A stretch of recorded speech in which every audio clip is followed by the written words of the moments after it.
What's up guys, this is Concrete Breakdowns. This is my very first video. I'm not that familiar with YouTube and English is not my first language. The sound quality, my editing, my tone and everything else will improve over time. So I hope you guys stick around for the ride. There's a lot of fun content coming up. Don't forget to like and subscribe. So today we'll be talking about Johnny Bones Jones' chances at heavyweight. After a long dominant reign, Jon Jones has recently relinquished his light heavyweight belt and is planning to move up to the heavyweight division. The jump from 93 kilograms to max 120 kilograms is the largest gap in weight in the UFC. Many fans are wondering how Jones will perform against the large man at heavyweight. Seeing the recent performances of light heavyweight fighters moving up, you can feel a tangible slither of doubt creeping into many MMA fans' minds about Jon Jones' chances at heavyweight. Former light heavyweight rivals have struggled at the weight class. Examples include Alexander Gustafsson's inability to keep it on the feet against Verdum, seeing OSP being cautious and gun-shy versus Ben Rothwell, Daniel Cormier eventually getting bested by Miocic's pace and punching power. Jon Jones' recent performances also add to a general wonder about his chances at a higher weight class. Both Thiago Santos as Dominic Reyes provided hard matchups. The fights were close enough to provide controversy amongst the MMA fanbase, especially the judge's decision in the Reyes fight started many heated discussions. While there is a case to be made about a decline in certain aspects of Jones' offensive game, there is far more evidence suggesting that Jones will have an even greater degree of success at heavyweight. Let's get into 5 reasons why Jon Jones will dominate at heavyweight.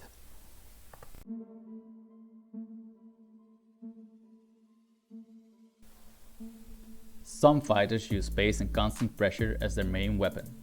A good example of this is Colby Covington, who utilizes a relentless kickboxing and wrestling attack to break opponents and empty their gas tanks. While Jon Jones does not directly use forward pressure in this way, Jones does use pace as a weapon.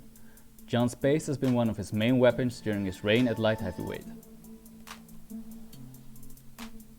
Jones uses a steady pace of long-range attacks, damaging different targets on his opponent's body. This allows him to take control of the fight in the later rounds, once he has a beat on his opponent's movement and made his reads. Jones has great cardiovascular capacity combined with a great composure, combined with a style well suited for going 5 rounds. The pace Jones utilizes during fights will be even more effective at heavyweight. While the contenders able to keep up with Jones at light heavyweight are few and far between, at heavyweight it's hard to argue there are any at all. Let's take a look at the top 10 UFC heavyweights. Let's check how their endurance during fights stack up to that of Jones. Let's pick number 3 contender Curtis Blaydes, a strong, heavy wrestler with great ground and pound and a greatly developed striking game. One could argue that Blaydes has attributes that could give Jones a lot of trouble. But then you consider Blaydes' performance against Alexander Volkov. Blaydes gassed himself out halfway through a performance where he was getting relatively easy takedowns and had lots of control time. Personally, I'm not too sure whether Blaydes could get takedowns on Jon Jones. But let's give him the benefit of the doubt and say he does.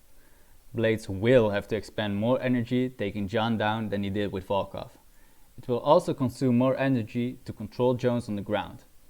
I haven't seen evidence in Blaydes' fights suggesting he can go more than 3 rounds with someone on the level of Jones. To be fair to Curtis, I don't see anyone in the heavyweight division hanging with Jones over 5 rounds at all. Jon Jones has seen the end of many a championship 5-round fights with his hands raised. He will probably continue to do so after moving weight classes.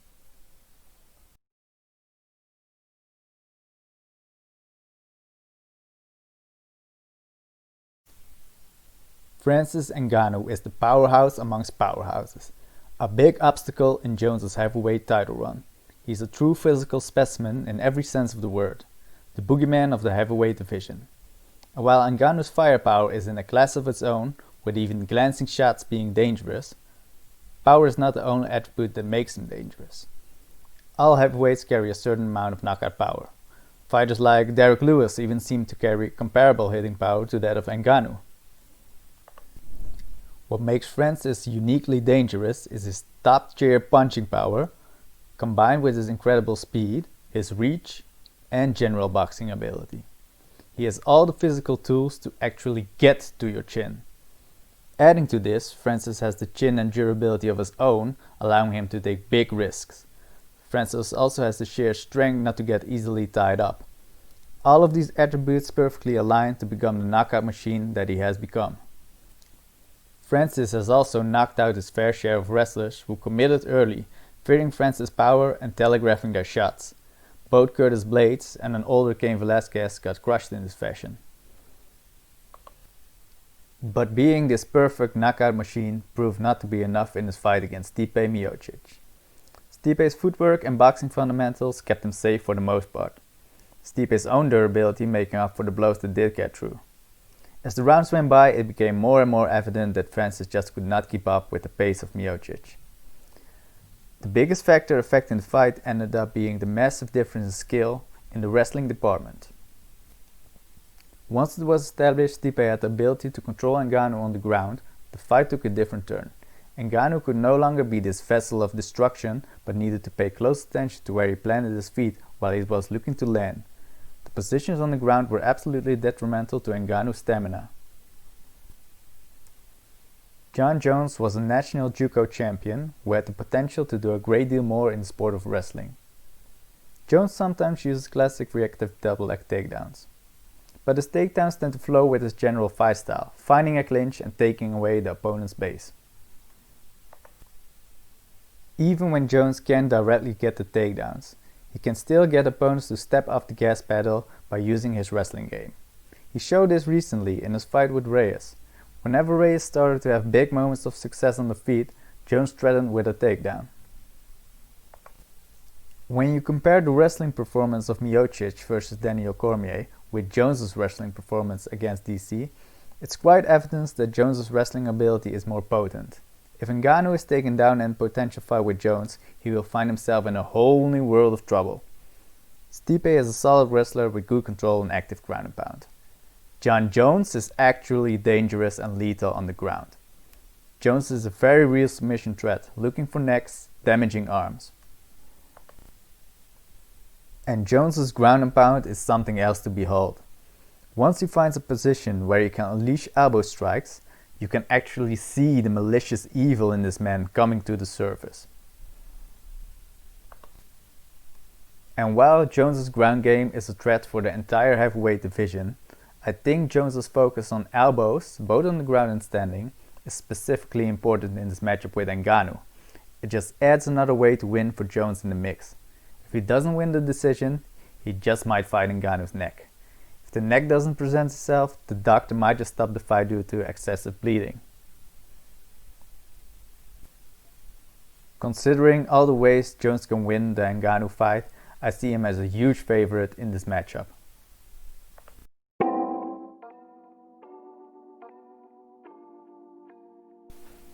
Being hard to hit is going to be of great importance at heavyweight. The way behind the shots of heavyweight fighters is very real and dangerous. Generally, heavyweight fights are either quick and violent or long and filled with exhaustion. Jones will want opponents to operate in the latter category, so he needs to actively set up a game allowing him not to get damaged early in the fight. It's a good thing that Jones has been developing a style focused more on his defense and attrition in comparison to his more wild and explosive style in his early UFC career. I've seen a lot of comments on Jones' decline, claims of him slowing down with age and becoming less dominant in fights, but I'm not sure how this so-called prime Jon Jones would have performed in the heavyweight division. Jones will always be a main event fighter, fighting 5-round fights. This will greatly benefit Jones' recent fighting style, because in the heavyweight division, surviving for 3 rounds with your gas tank intact is all you need to do to coast to a victory. The less bone-on-bone collisions there are, the better it is for Jones. Jones' defense consists of many facets. His long, single-strike attacks establish a range between Jon and his opponents. And Jones is excellent at controlling this range. Jon Jones seems to always be dictating at what range the fight takes place.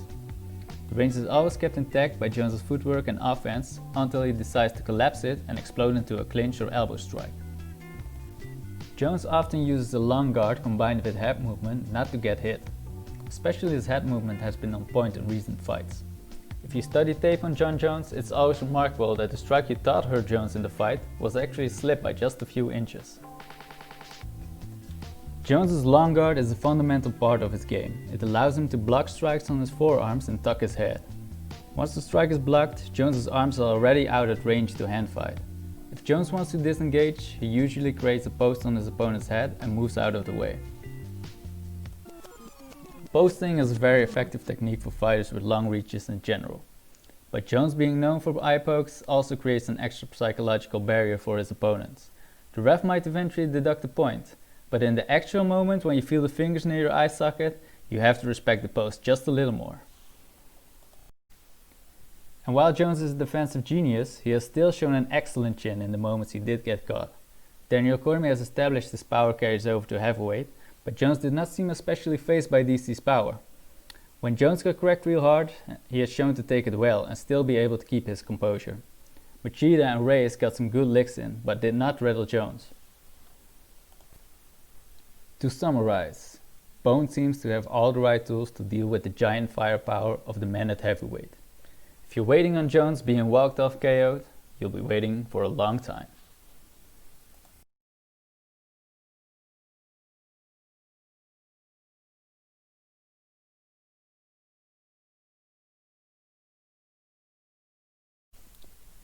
Jones is a tall man at 193 centimeters, which makes him slightly taller than the average UFC heavyweight, and just as tall as Stipe and Ngannou. Jones is known for having the longest reach in the UFC, which obviously includes the heavyweight division.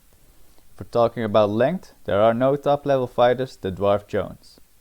Sorry, Stefan. Jones walks around at 105 kilograms. Right now he's on a fighting hiatus and using the time to pack on weight. Jones has been powerlifting in the past and has made himself familiar with all the right ways to gain muscle mass. It's not an unrealistic expectation for Jones to walk in the cage at 110 kilograms, which is in the ballpark of many successful UFC fighters. That said, some of the bigger men at heavyweight are cutting all the way down to 120 kilograms. This is a significant size difference compared to Jones. When facing someone with a large amount of body mass, there are certain hurdles you have to cross. Let's get into the 3 general problems Jones will run into.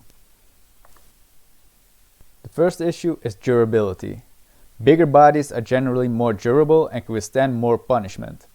An opponent with thicker bones and a greater amount of fat and muscle tissue will generally be more resilient and harder to damage. This can also play into the heavier fighter's offense, as taking one to give one is an easier task when you feel you can withstand the opponent's blows. In general, a bigger leg can withstand a harder leg kick, and a thicker torso can withstand a harder body shot.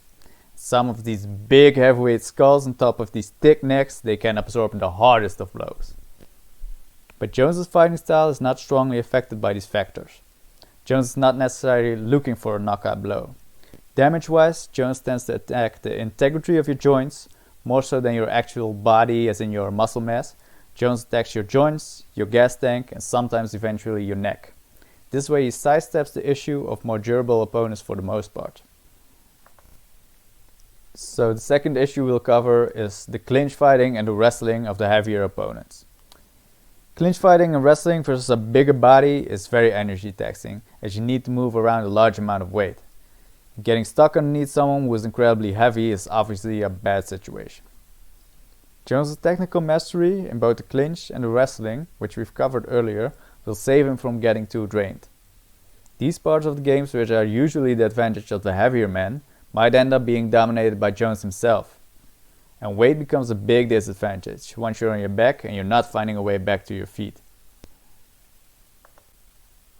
The third reason being power. Heavier fighters have more weight to put behind their strikes. This generally allows for more powerful and more damaging attacks. Jones will have to build on his recent, more defensive fighting style to save himself in the earlier rounds. Heavyweights hit different, and a guarded blow just might hurt you anyway. But we have covered Jones' defense in an earlier segment. He has all the tools in the toolbox to keep his consciousness with him in that cage. So I don't see Jones running into problems with any of these 3 physical hurdles. Jones has been sparring top 10 heavyweights like Alistair Overeem, Travis Brown, Andrei Arlovski throughout his career.